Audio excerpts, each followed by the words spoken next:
पहा, लक्ष द्या बेटा इथं, व्यवस्थित लक्ष द्या. आपण लास्ट पिरियडला सेकंड लॉ ऑफ थर्मोडायनामिक्सचे स्टेटमेंट पाहिले होते बेटा. स्टेटमेंट मध्ये काय सांगितलं की ज्या नॅचरल प्रोसेस आहेत त्या सगळ्या स्पॉन्टेनियस आहेत म्हणे, आणि त्या सगळ्या इरिव्हर्सिबल आहेत. हे सेकंड लॉ ऑफ थर्मोडायनामिक्सनं सांगितलं बेटा. आणि जर तुम्ही तिथे एक्सटर्नल एजन्सी काही अप्लाय केली, काही फोर्स अप्लाय केला, तरच ती रिॲक्शन रिव्हर्सिबल आहे. हे कोणी सांगितलं आपल्याला? सेकंड लॉ ऑफ थर्मोडायनामिक्स सांगितलं. ठीक आहे. परत त्याच्यानंतर स्टेटमेंट काय दिलं परत, की युनिव्हर्सचे किंवा नेचरमध्ये कंटिन्यू एंट्रॉपी काय होत चालली, तर वाढत चालली. काय सांगायला व्यवस्थित लक्ष द्या बेटा. ठीक आहे. त्यानंतर या सेकंड लॉ ऑफ थर्मोडायनामिक्सने काय सांगितलं, की जर सिस्टीम ओपन सिस्टीम आहे, आणि जर ओपन सिस्टीम मध्ये जर तुम्ही रिॲक्शन करत असताल, तर त्यावेळेस कोणता फॉर्म्युला घेणार, तर तुम्ही म्हणणार sir delta S total, total entropy change म्हणजेच कोणतं आहे, delta S universe is equal to delta S of system plus delta S of surrounding. Clear आहे? म्हणजे जर एखाद्या बिकर मध्ये जर स्पॉन्टेनियस रिॲक्शन होत असेल, किंवा कोणती एखादी रिॲक्शन जर होत असेल, ओपन सिस्टीम मध्ये जर रिॲक्शन होत असेल, तर त्यावेळेस कोणता फॉर्म्युला अप्लाय करणार, तर आपण म्हणणार sir total entropy change is equal to total entropy of universe. Total entropy of universe म्हणजे entropy of a system plus entropy of a surrounding, या दोघांचे ऍडिशन त्यांनी सांगितलं. ठीक आहे. बरं, यामध्ये त्यांनी काय सांगितलं, जेव्हा डेल्टा एस टोटल किंवा युनिव्हर्स ग्रेटर दॅन 0 आहे म्हणजे पॉझिटिव्ह आहे, तेव्हा आपण प्रोसेस काय म्हणत होतो, स्पॉन्टेनियस आहे. ठीक आहे. त्यानंतर काय दिलंय परत, डेल्टा एस टोटल लेस दॅन 0 आहे, लेस दॅन 0 म्हणजे निगेटिव्ह जर असेल तर रिॲक्शन काय झाली तुमची, ही नॉन स्पॉन्टेनियस झाला प्रोसेस. आणि जेव्हा delta S total is equal to 0 आहे, तेव्हा काय म्हणतो आपण, रिॲक्शन इज इन काय म्हणतो आपण, इक्विलिब्रियम मध्ये. एवढी तर कंडिशन आपल्याला माहिती आहे का बेटा? कोणी दिला? Second law of thermodynamics. ठीक आहे. पण एवढं दिल्यानंतर फर्स्ट लॉ न काय दिलं बेटा? फर्स्ट लॉ मध्ये आपण काय सांगितलं होतं, जर नॅचरल प्रोसेस असेल तर सिस्टीमची एनर्जी काय होत जाती, कमी होत जाती, म्हणजेच ती रिॲक्शन झाली तुमची कोणती, एक्झोथर्मिक रिॲक्शन. म्हणजे डेल्टा एच चा साइन काय झाला, निगेटिव्ह. म्हणजे पहिला फॅक्टर आपण पाहिला एन्थाल्पीच्या बाबतीत, दुसरा आपण फॅक्टर कोणता पाहिला, एंट्रॉपी वरून सांगितलं. ठीक आहे. आता तिसरा फॅक्टर कोणता, गिव्स एनर्जी. बरोबर आहे. आता या गिव्सनं काय दिलं, एक इक्वेशन दिलेलं आहे, कोणतं आहे, G is equal to H minus T S.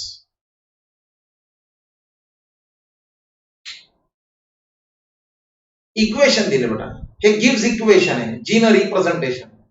बर, याच्यामध्ये एच एन्थाल्पी स्टेट फंक्शन आहे, एस एंट्रॉपी स्टेट फंक्शन आहे. म्हणजे यांची ऍब्सोल्यूट व्हॅल्यू कॅल्क्युलेट करता येत नाही बेटा, चेंज कॅल्क्युलेट करता येते. बरोबर आहे. एका कॉन्स्टंट टेम्परेचरला, मग मला सांगा, हे जर आपण डेल्टा एच घेतला, हे कॉन्स्टंट टेम्परेचरला, हे डेल्टा एस जर घेतला, तर हा काय येणार, डेल्टा जी. ठीक आहे. इथपर्यंत काही प्रॉब्लेम? मग तुम्ही तर सर हे काय, हा फ्री एनर्जी चेंजचं इक्वेशन आहे बेटा, फ्री एनर्जी चेंज झालं इथं. बरं, आता पुढे जाऊन आपल्याला या फॅक्टरवरून सांगायचंय. आता पहा, म्हणजे या इक्वेशन वरून आपण काय सांगू शकतो, तर रिॲक्शन स्पॉन्टेनियस आहे, नॉन स्पॉन्टेनियस पुढे येणार आहे आपल्याला. म्हणजे या इक्वेशन काय केलेलं आहे, कोणाला डिस्टर्ब नाही केलं. एन्थाल्पी पहिला फॅक्टर एन्थाल्पी घेतला, दुसरा फॅक्टर एंट्रॉपी घेतला, दोन्हीचं कॉम्बिनेशन करून एक इक्वेशन तयार केलंय, हे जरा फ्री एनर्जी चेंज इक्वेशन. ठीक आहे. आता मला आपल्याला माहिती आहे की फॉर एक्झाम्पल इथं घ्या, समजा delta S total is equal to delta S system plus delta S surrounding. ठीक आहे. एक रिएक्शन होईल बेटा ऍट कॉन्स्टंट प्रेशरला, कॉन्स्टंट टेम्परेचरला. ठीक आहे. आणि सिस्टीम हीट ऍब्सॉर्ब करायली, कोणाकडून ऍब्सॉर्ब करायली? सराउंडिंग. काय सांगलो पावडा हा. If powder heat is lost by surrounding and gain by system. पहा नीट लक्ष द्या बघा. बर, आता इथं तुम्ही साधं डोकं वापरू शकता बघा. कोणाची हीट कमी झाली? हीट लॉस कोणाची झाली? सराउंडिंग की. सिस्टम ने हीट लिया ना बेटा. अगर सिस्टम ने हीट लिया, कहां से लिया? सराउंडिंग से लिया. सराउंडिंग से अगर हीट लिया तो लॉस किसका किसका हुआ? सराउंडिंग का हुआ. तो हमारे पास तो फार्मूला है delta S surrounding is equal to क्या है? हमारे पास क्यू है बाय टी है, यहां लेता हूं पी, म्हणजे heat lost at constant pressure. Right है. और जो भी टेम्परेचर है वो, लेकिन लॉस का साइन कौन सा है? ये माइनस. इसी को मैं ये फॉर्म में भी रिप्रेजेंट कर सकता हूं डेल्टा एच बाय टी, म्हणजे QP nothing but delta H. जरा आता हा फॅक्टर जर मी याच्यामध्ये ऍड केला तर मला सांगा delta S total is equal to काय ना? डेल्टा एस सिस्टीम मी लिहितच नाही, हे कन्सिडर करा सिस्टीम आहे म्हणून, बरोबर आहे. Minus delta H by T है. ठीक है. चलो यहां ये इक्वेशन हमारा 1 है. चलो यहां अब ये इक्वेशन 2 है, यहां टी से मल्टीप्लाई कर दो. टी डेल्टा एस टोटल है is equal to delta S है, टी डेल्टा एस है माइनस डेल्टा एच है. चलो इसको मैं इक्वेशन नंबर 3 देता हूं. अब मल्टीप्लाई कर देता हूं सब तरफ.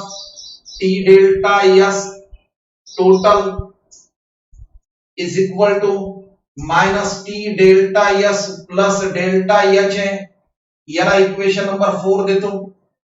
इसी को मैं ये फॉर्म में लिखता हूं T delta S total is equal to delta H minus T delta S.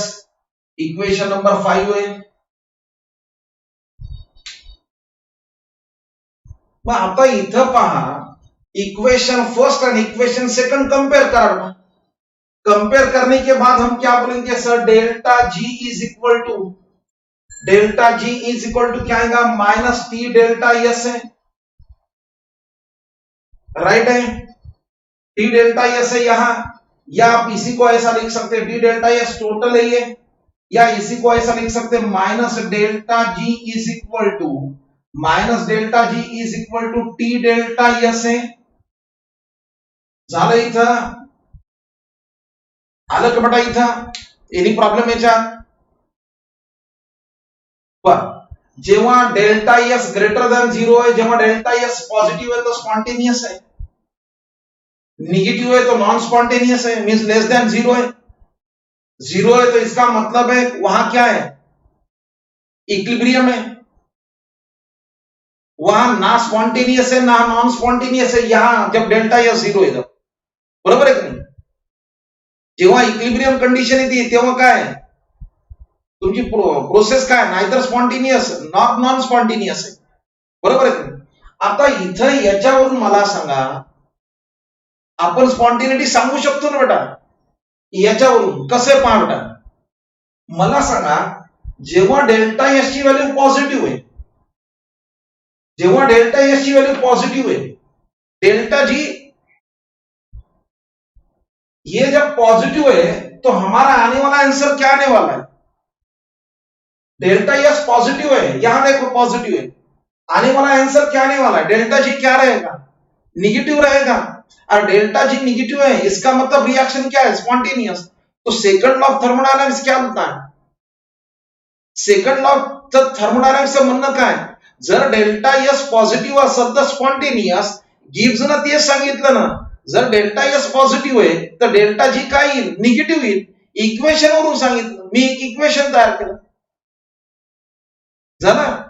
पण दुसरा फॅक्टर घ्या ना, म्हणजे इथं आपण म्हणू शकतो ना, when डेल्टा जी इज काय निगेटिव्ह देन रिएक्शन स्पॉन्टेनियस आहे. बर, अजून पुढे आता डेल्टा एस निगेटिव्ह क्या बना, डेल्टा एस अगर निगेटिव लिए तो मुझे बात बताओ क्या आने वाला है. when delta G is positive, बरोबर आहे, then reaction is non spontaneous आहे. बरोबर आहे का? पहा आता तुम्ही म्हणता सर कशावर, आणि इथं डेल्टा एस निगेटिव्ह आहे ना, डेल्टा एस निगेटिव्ह म्हणजे काय, नॉन स्पॉन्टेनियस आहे. तेच आम्ही गिफ्टच्या याच्यामध्ये इक्वेशन मध्ये ठेवलं. बरोबर आहे. मग आता याच्यावर आपण सांगाल की डेल्टा जी पॉझिटिव्ह आहे, बरोबर आहे. आता डेल्टा एस जर झिरो आहे, हे झिरो आहे, तर डेल्टा जी पण काय ना, म्हणजे when delta G is zero, बरोबर आहे, then reaction is in equilibrium आहे. म्हणजे इथं ना स्पॉन्टेनियस प्रोसेस आहे ना नॉन स्पॉन्टेनियस प्रोसेस आहे, तेव्हा जो काही एंट्रॉपी मध्ये चेंज आहे तो झिरो आहे. झाला फॅक्टर क्लिअर इथपर्यंत? एनी प्रॉब्लेम या?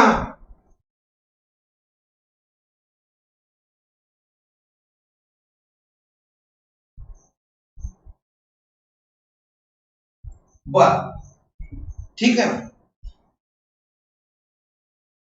आता नीट लक्ष द्या बेटा, इथं व्यवस्थित लक्ष द्या बेटा. इथं आता मला या इक्वेशन वरून रिएक्शन स्पॉन्टेनियस आहे का नॉन स्पॉन्टेनियस आहे हे सांगायचं बेटा, ठीक आहे. याच्यामध्ये आता याच्यासाठी आपण काल 4 कंडिशन घेतल्या होत्या. नंबर 1 फर्स्ट कंडिशन, व्हेन, पहा बेटा, when delta S negative and delta S positive and delta H is negative. When delta H is negative and delta H S is positive, is positive.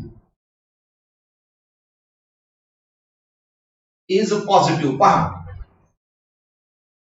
आता delta H चं sign minus आहे, ए plus आहे, बरोबर है.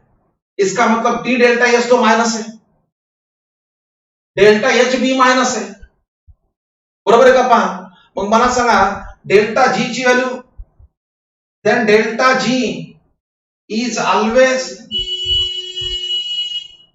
काय राहणार आहे, negative है, हमेशा निगेटिव रहने वाला है. अगर ये कंडीशन है तो ये कंडीशन अप्लाई किए तो बराबर है.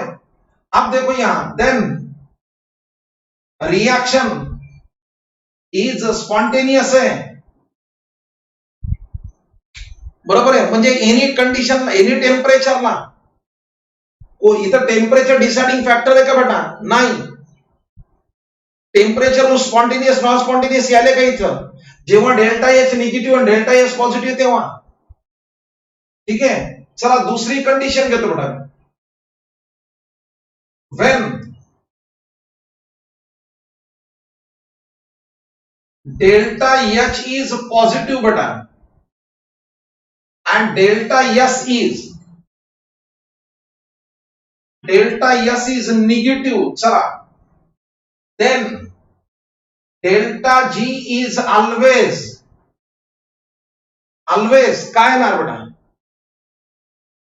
आता व्हॅल्यू ठेवा, डेल्टा एच हमारा पॉजिटिव है, डेल्टा एस निगेटिव है, ये निगेटिव पॉजिटिव है, तो आने वाला आंसर क्या आने वाला है? प्लस है, तो यहां प्लस है तो डेल्टा जी ऑलवेज क्या है? पॉजिटिव है. Then reaction is non spontaneous है.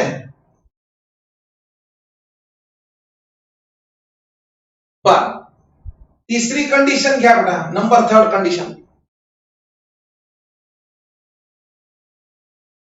when both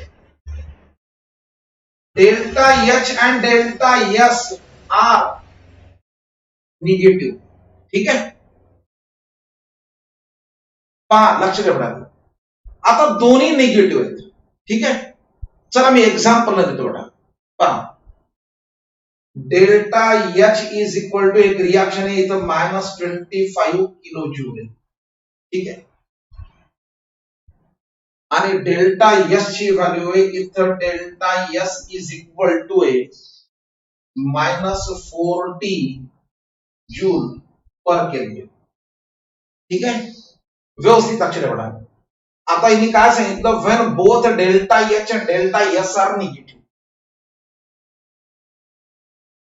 ठीक आहे, दोन्ही निगेटिव्ह आहेत. चल आता मी यांचं युनिट 1 ठेवतो -25 किलो जूल आणि इथं घेतो delta S -0.04 kilo joule. Right आहे. टेम्परेचरची कंडिशन किती आहे, टेम्परेचर आपल्याला यांनी विचारलंय. ठीक आहे, इथे घेतो आपण. आता इथे ऑब्झर्व करा बेटा, नीट लक्ष द्या.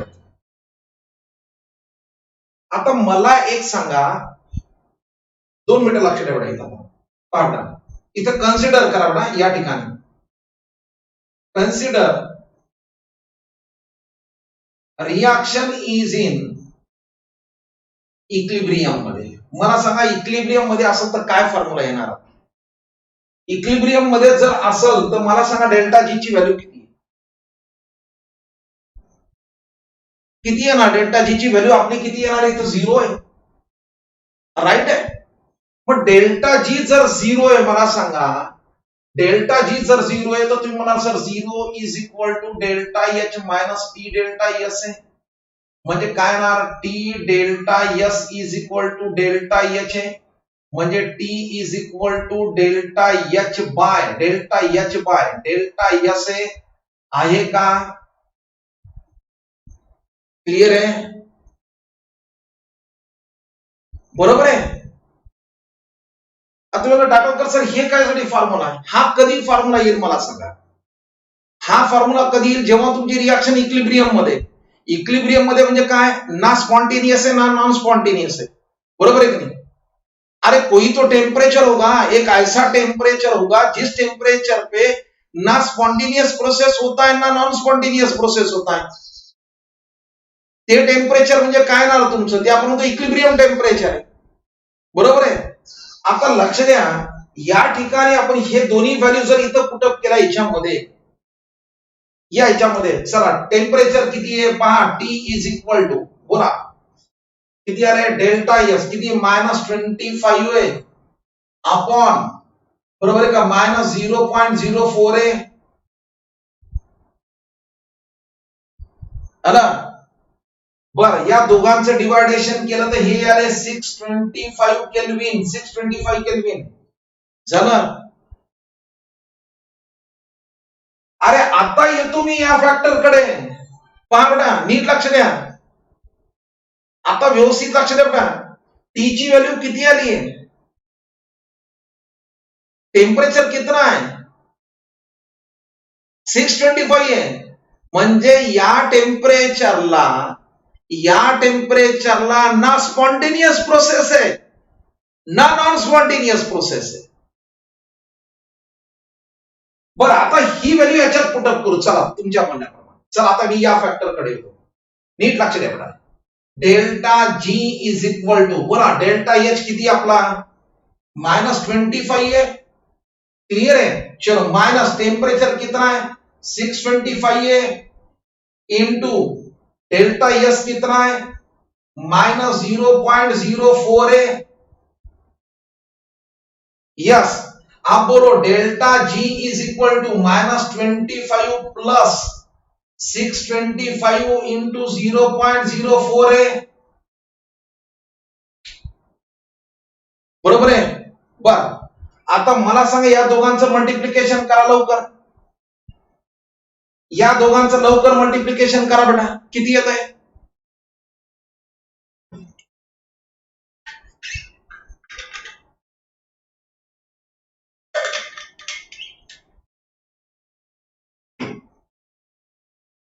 यस किती आले बेटा?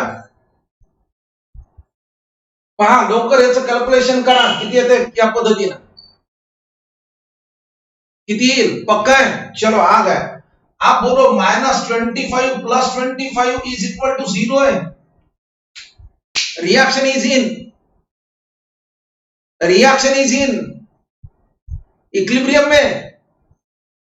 बरोबर आहे. म्हणजे जेव्हा तुम्ही ही कंडिशन घ्यायला या कंडिशनला जब डेल्टा एच निगेटिव है, जब डेल्टा एस भी निगेटिव है, तो डिसाइडिंग फैक्टर कौन है? सर जब दोनों निगेटिव है तो टेम्परेचर पर डिपेंड है, whether the reaction is spontaneous या नॉन स्पॉन्टेनियस. आप बोलो मुझे टेम्परेचर कैसा डिसाइडिंग फैक्टर है? मैंने टेम्परेचर बढ़ा दिया, टेम्परेचर वाढवलं बेटा मी, टेम्परेचर वाढवलं तर मला सांगा डेल्टा जी प्लस येईल का मायनस येईल? या 625च्या वर गेलो बेटा मी, 625च्या जर वर गेलो तर मला सांगा ही व्हॅल्यू जास्त येईल, 25च्या वर येणार आहे. वर येणार म्हणजे डेल्टा जी काय आला तुमचा? यस प्लस है. और डेल्टा जी प्लस है इसका मतलब रिएक्शन क्या है? स्पॉन्टेनियस या नॉन स्पॉन्टेनियस है? सर डेल्टा जी प्लस है ना, प्लस है तो नॉन स्पॉन्टेनियस है. बराबर है.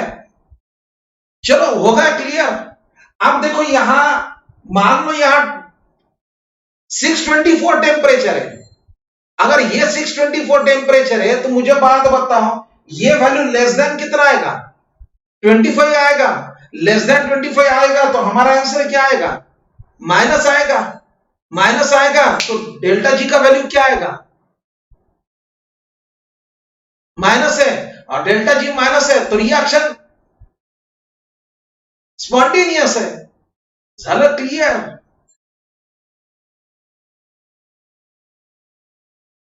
बरोबर बसलंय. अरे मग डोक्यामध्ये राहू द्या नाही की जेव्हा डेल्टा एच आणि डेल्टा एस जेव्हा दोन्ही निगेटिव्ह असते तर तेव्हा डिसाइडिंग फॅक्टर कोण आहे? टेम्परेचर आहे. मग तुम्ही म्हणतात सर हे टेम्परेचर, मी एक एक्झाम्पल घेतलं बरं. ये टेम्परेचर के नीचे अगर टेम्परेचर कम कर दिया, टेम्परेचर अगर कम कर दिया तो हमारा डेल्टा जी निगेटिव आ रहा है. बराबर है. डेल्टा जी निगेटिव है, इसका मतलब है जब delta H and delta S both are negative that reaction is spontaneous at low temperature या हाई टेम्परेचर. मग इथं तुम्ही म्हणणार when both delta H and delta S are negative then reaction is spontaneous at कोणत्या टेम्परेचरला?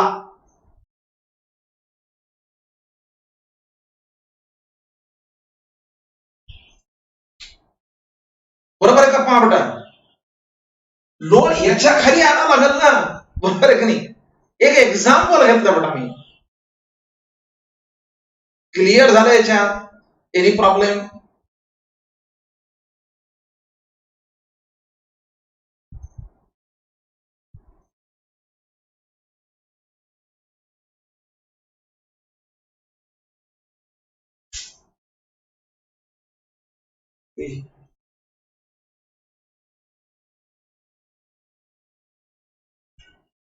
चलो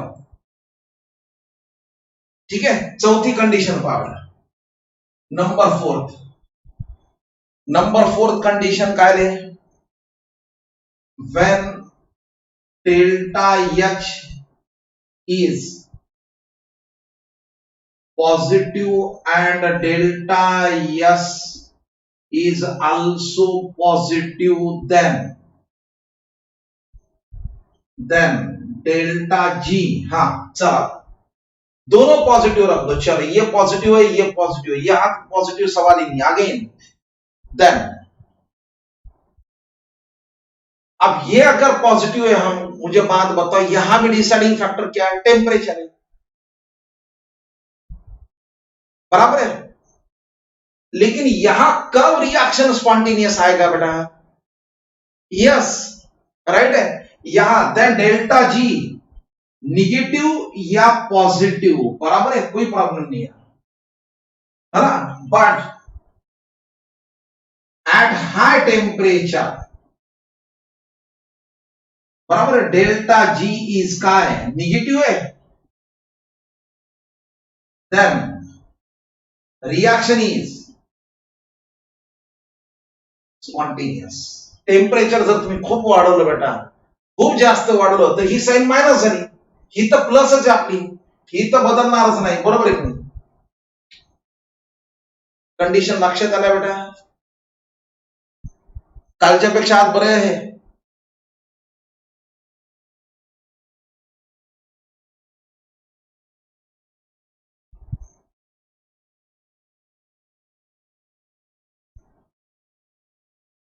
आता थोडं थोडं यायला डोक्यात का पूर्ण परफेक्ट झालंय, आता बोला.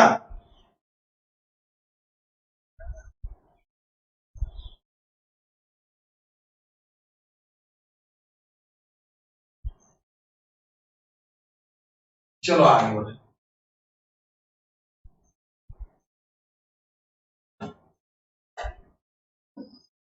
हा चलो, आता लक्ष द्या बेटा, इथं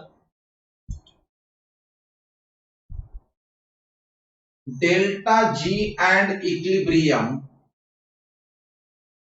कॉन्स्टंट, हे रिलेशन आहे बेटा. आता तुम्ही म्हणता sir what is the difference between delta G and delta G not.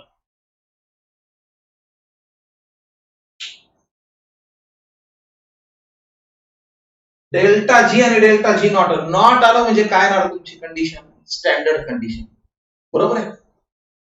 पण समजा एखादी रिएक्शन नॉन स्टँडर्ड कंडिशन लागली,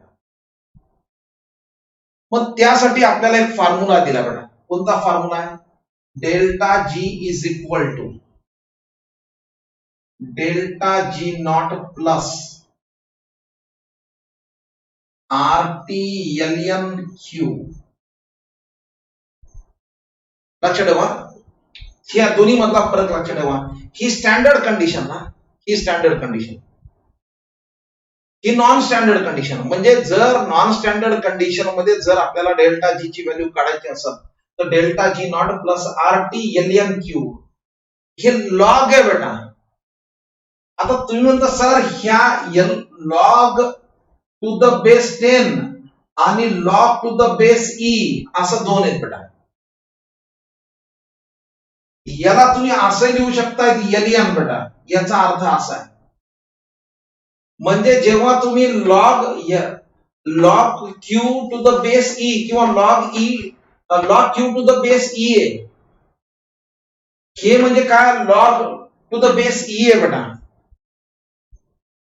आपण नंतर त्याचं कन्वर्जन कशात करतो, तर लॉग टू द बेस 10 मध्ये करतो. किती ना, 2.303 ना मल्टिप्लाय करून बेटा. आलंय का? आता तुम्ही म्हणता सर क्यू काय, लक्षात ठेवा बेटा, क्यू म्हणजे रिएक्शन कोशंट आपण म्हणतो त्याला. जेव्हा रिएक्शन इक्लिब्रियम मध्ये नाहीये, इक्लिब्रियम मध्ये नाहीये, लक्षात ठेवा, तेव्हा काय घेतो आपण, क्यू घेतो. लक्षात आलं इथं? when reaction is not in equilibrium, तेव्हा हे रिप्रेझेंट करतो क्यू. आणि जेव्हा रिएक्शन इक्लिब्रियम मध्ये, तेव्हा इट इज रिप्लेस्ड बाय के. हा फॅक्ट पुढे येईल आपल्याला केमिकल इक्लिब्रियम मध्ये. ठीक आहे. आता लक्ष द्या बघा, इथं मला सांगा, ऍट इक्लिब्रियम जर कंडिशन असेल, तर मला सांगा डेल्टा जी नॉट ची व्हॅल्यू किती आहे, याची डेल्टा जी किती येईल बेटा.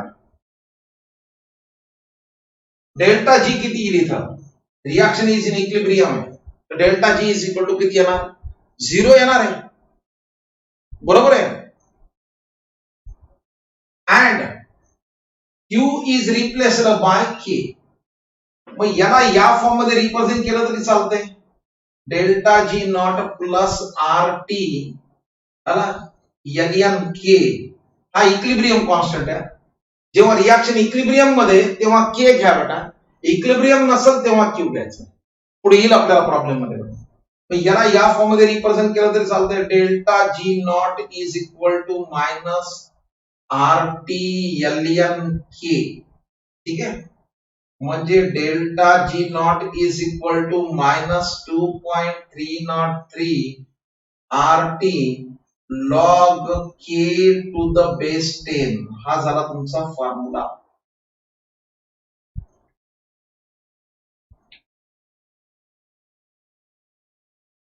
आला इथं जेव्हा तुमची रिॲक्शन इक्विलिब्रियम मध्ये नाही बेटा तेव्हा आपण हे फॉर्म्युला अप्लाय करतो. तर जेव्हा रिॲक्शन इक्विलिब्रियम मध्ये असल्यावर डेल्टा जी ची व्हॅल्यू 0 झाली म्हणजे क्यू च्या ठिकाणी काय ना के. याची क्यू आणि के ची डेफिनेशन लक्षात ठेवा. Concentration of the product upon concentration of the product upon concentration of reactant असेल. आलं इथं एखादी रिॲक्शन आहे पहा बेटा. फॉर एक्झाम्पल नीट लक्ष द्या.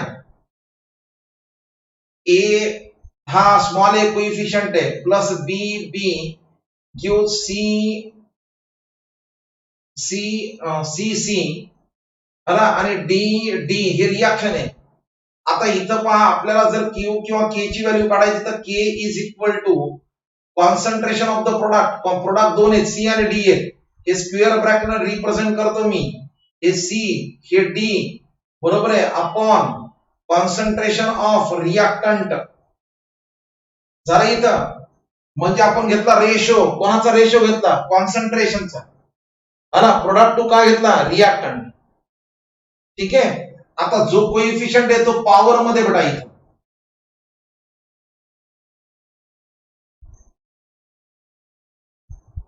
हे जरा तुमची क्यू ची के ची व्हॅल्यू जेव्हा रिॲक्शन इज इन इक्विलिब्रियम आहे. आता जेव्हा रिॲक्शन इक्विलिब्रियम मध्ये नसेल तेव्हा ते येणार काय येणार? क्यू. तेच formula concentration of product upon concentration of reactant. पुढे आपल्याला प्रॉब्लेम मध्ये येईल बेटा. ठीक आहे. कळालं का इथपर्यंत? बोला एनी प्रॉब्लेम?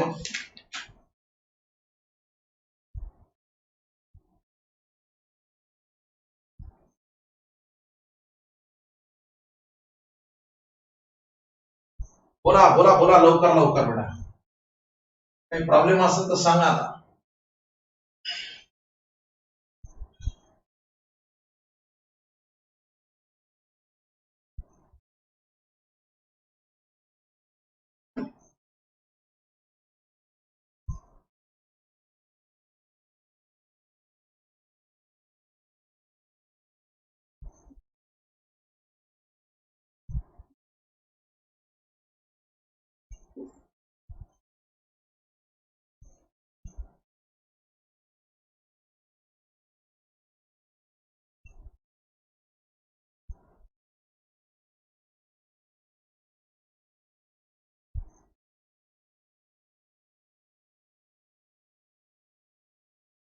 Crystalline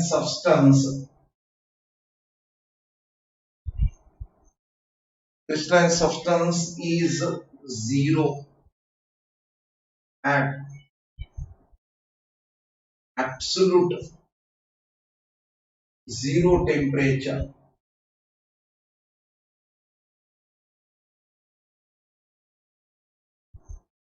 संपला थर्ड लॉ थर्मोडायनामिक्स.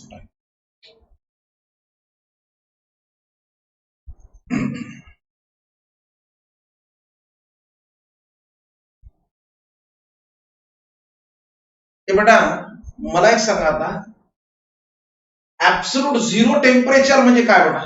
किती येतं? ऍब्सोल्यूट झिरो टेम्परेचर म्हणजे किती येणार? किती केल्विन बेटा?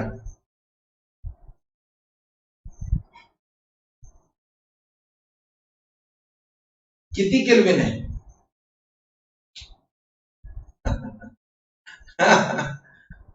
किती केल्विन आहे? 0 केल्विन आहे. 0 बरोबर आहे का? बर किती डिग्री सेल्सिअस? किती डिग्री सेल्सिअस? मग 0 केल्विन म्हणजे किती डिग्री सेल्सिअस? प्लस का मायनस? किती? -273 डिग्री सेल्सिअस आहे. पहा बेटा आता मला सांगा थर्ड लॉ ऑफ थर्मोडायनामिक्स काय सांगते? Entropy of A perfectly crystalline substance, pure substance आहे बेटा. आला त्याचं टेम्परेचर किती आहे? त्याचं टेम्परेचर किती आहे? बरोबर आहे. मग या कंडिशनला मला सांगा त्याची एंट्रॉपीची व्हॅल्यू किती असेल? -273 केल्विनला. काही रॅन्डमनेस राहणार आहे का? डिसऑर्डरनेस काही राहील का या टेम्परेचरला? काहीच राहणार नाही. मग डिसऑर्डरनेस नाही, रॅन्डमनेस नाही, ते एंट्रॉपी का राहणार आहे? 0. झाला का थर्ड लॉ ऑफ थर्मोडायनामिक्स?